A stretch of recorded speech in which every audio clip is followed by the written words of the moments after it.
नमस्कार दोस्तों, आज के इस वीडियो में हम आपको इनकम टैक्स इंडिया की वेबसाइट पर कुछ महत्वपूर्ण तथा उपयोगी टूल्स हैं उनसे अवगत कराएंगे। किसी भी टैक्स पेयर्स के लिए इन टूल्स की जानकारी काफ़ी काम की साबित हो सकती है। इन टूल्स को प्रयोग में लेने के लिए आपको इनकम टैक्स की वेबसाइट में लॉगिन करने की ज़रूरत नहीं होती है। आज के इस वीडियो में हम जिन जिन महत्वपूर्ण टूल्स को कवर करेंगे वो मुख्यतः 5 है। सबसे पहला है टैक्स कैलकुलेटर के बारे में हम आपको जानकारी देंगे कि इस टूल को आप किस तरह से यूज़ कर सकते हैं। दूसरा है कि आपको जो पैन नंबर और आधार नंबर को जो लिंक करना होता है उसके बारे में हम जानकारी देंगे कि वो इनकम टैक्स की वेबसाइट में कहाँ पर जाकर आप उसको लिंक कर सकते हैं। आपके पास में आपका अगर खुद का या अगर दूसरे का कोई पैन कार्ड है या पैन नंबर है, उसको आप किस तरह से इनकम टैक्स की वेबसाइट पर जाकर वेरीफाई कर सकते हैं कि वो एक्टिव है या नहीं है, या वैलिड पैन नंबर है या नहीं है। चौथा है टैक्स कैलेंडर के बारे में, यानी इनकम टैक्स की कौन कौन सी महत्वपूर्ण डेट्स है उनके बारे में हम आपको जानकारी देंगे कि वो आप किस तरह से फाइंड आउट कर सकते हैं। और पांचवा है, अगर आपको कोई नोटिस या ऑर्डर अगर इनकम टैक्स डिपार्टमेंट से अगर कोई मिलता है तो उसकी अगर ऑथेंटिसिटी या जेन्युइननेस अगर आपको चेक करनी है कि वो सही जगह से आया है या नहीं आया है, तो वो कहाँ पर और किस तरह से चेक किया जा सकता है उसके बारे में जानकारी देंगे। यानी आज हम इन 5 टूल्स के बारे में बताएंगे जो कि इनकम टैक्स इंडिया की वेबसाइट पर आपको मिलेंगे। आज के इस वीडियो में हम आपको बताएंगे कि इन टूल्स को आप किस तरह से यूज़ कर सकते हैं।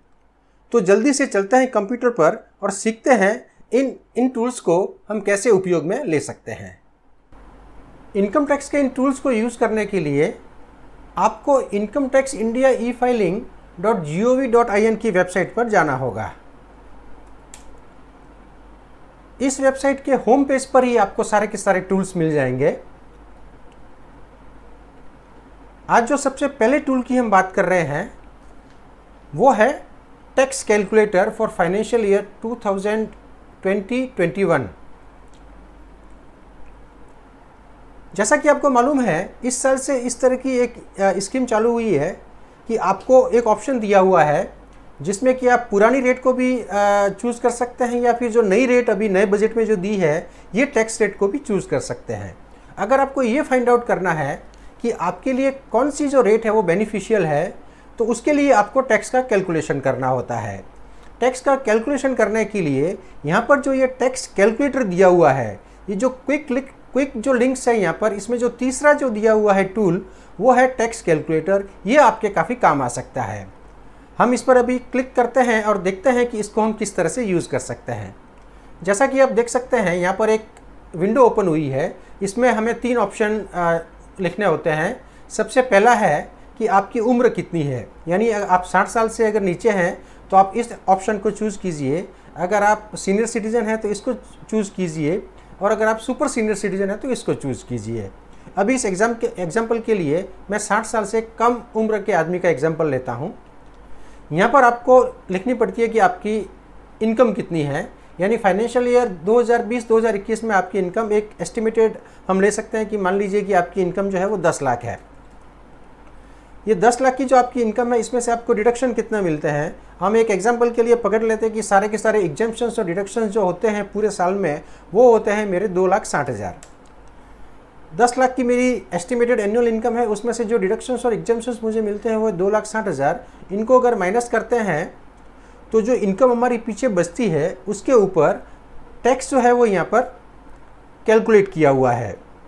जैसा कि आप देख सकते हैं, tax payable as per old regime, इसमें मुझे टैक्स भरना होगा 62,920 का, and tax payable as per new regime, इसमें मुझे टैक्स भरना होगा 78,000 का। यानी अगर मैं नए रेजिम में अगर जाता हूँ तो मुझे 15,080 रुपये का एक्स्ट्रा टैक्स देना होगा।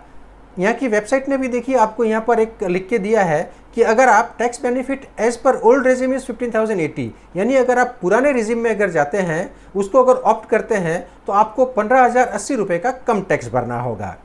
चलिए हम इसी एग्जाम्पल को सीनियर सिटीज़न के लिए देखते हैं।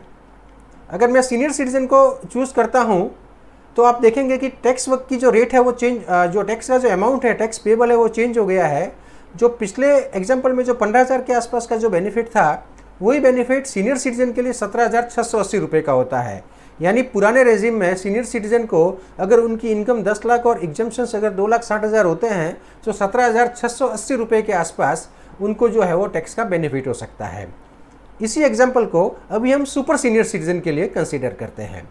सुपर सीनियर सिटीजन अगर पुरानी रेट्स को अगर एडॉप्ट करते हैं तो उनको 28,000 रुपये का फ़ायदा हो सकता है।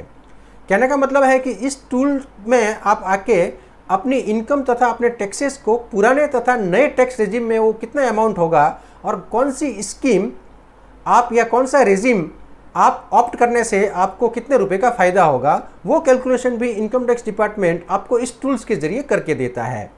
अगर आप चाहे तो जैसे अगर 10 लाख के बदले में मान लीजिए कि आपकी इनकम जो है, मैं एक ऑड अमाउंट लेता हूँ कि 9,60,000 रुपये है या 5,60,000 रुपये है। ये 5,60,000 रुपये का मान लीजिए कि मेरा इनकम है और अगर मैं टैक्स कैलकुलेट करता हूँ, थोड़ा ये भी हमको चेंज करना पड़ेगा कि जो टैक्स बेनिफिट जो डिडक्शंस है मैंने 2,60,000 लिए थे, उसके बदले में मान लीजिए कि उनके जो बेनिफिट्स है वो 65,000 रुपये के हैं। तो 5,60,000 की इनकम है और 65,000 का जो ये है उनके डिडक्शंस है, उसमें अगर वो ओल्ड अगर सुपर सीनियर सिटीजन है, ये एग्जांपल जो है वो सुपर सीनियर सिटीजन के लिए यहाँ पर मैंने सेलेक्ट किया हुआ है, तो उसके लिए पुराने रेजिम में तो किसी तरह का टैक्स नहीं आएगा, लेकिन अगर वो नए रेजिम में जाते हैं तो उनको 19,240 रुपये का टैक्स भरना पड़ सकता है। तो उनके लिए एडवाइजेबल होगा अगर उनकी इनकम और डिडक्शन अगर इसके आसपास है तो कि उनके लिए जो पुराना जो रेजिम है वही फ़ायदेमंद होगा। अभी इसी एग्जाम्पल को हम सीनियर सिटीजन यानी जो 60 साल और 79 ईयर्स के बीच में है उनके लिए देखते हैं। तो उनके लिए भी यही पोजीशन होती है, उनको पुरानी जो रेट है उसी में फ़ायदा होता है क्योंकि उसमें उनको किसी तरह का टैक्स भरने की ज़रूरत नहीं होती है।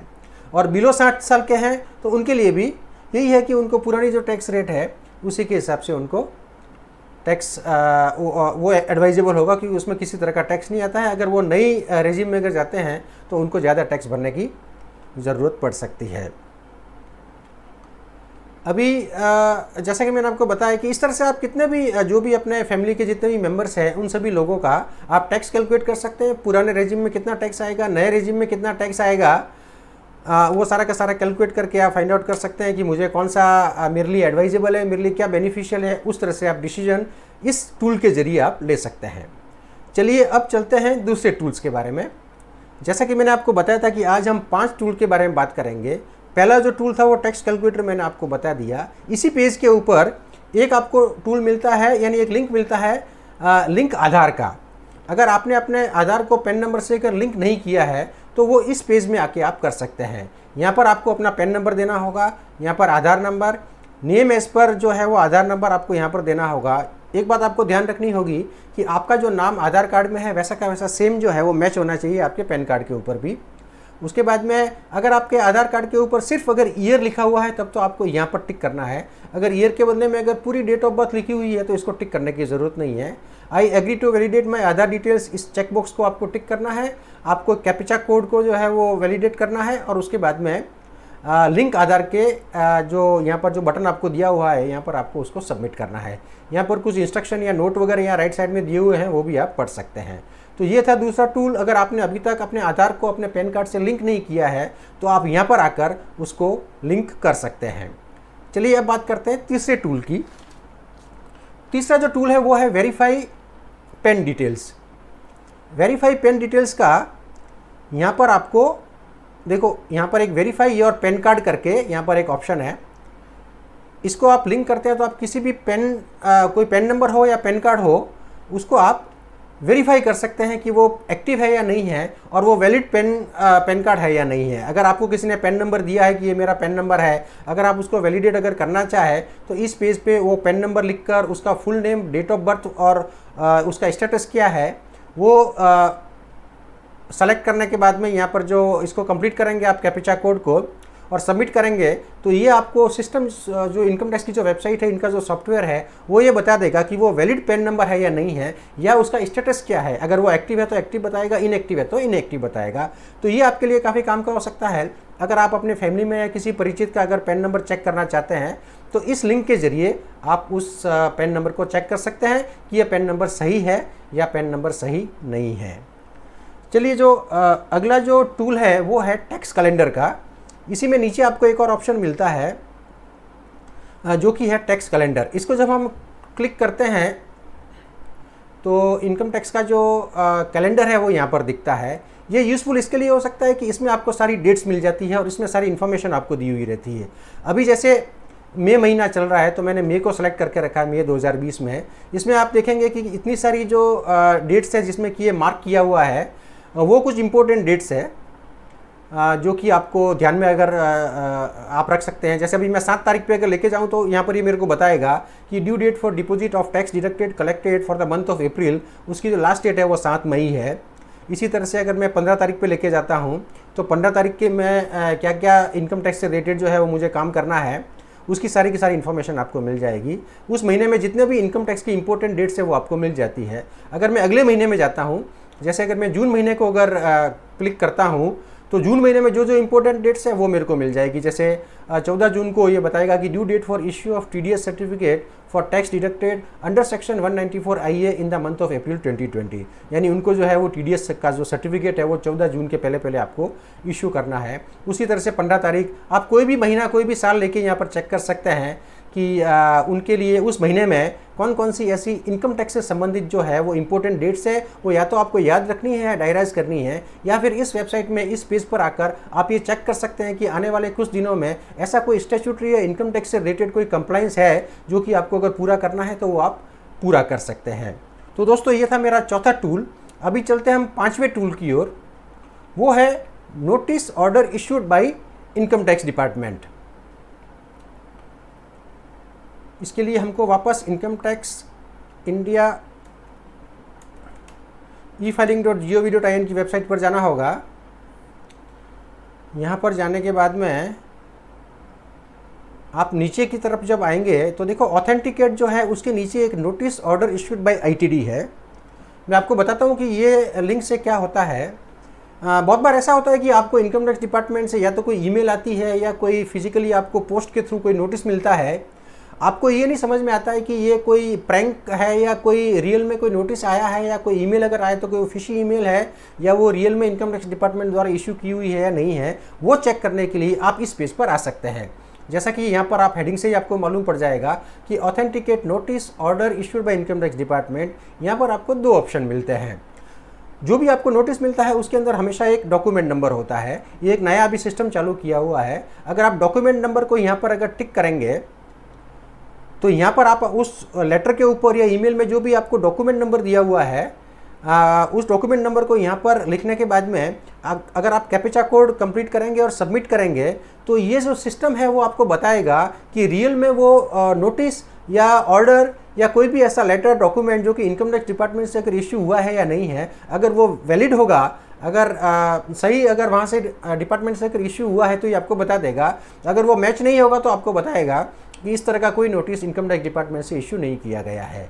दूसरा, अगर डॉक्यूमेंट नंबर नहीं है तो भी आप pan number, document type, assessment year और डेट ऑफ इशू जो भी नोटिस या लेटर है उसको भी आप यहाँ पर देके आप चेक कर सकते हैं कि ऐसा कोई लेटर जो है वो इनकम टैक्स डिपार्टमेंट से इशू हुआ है नहीं है।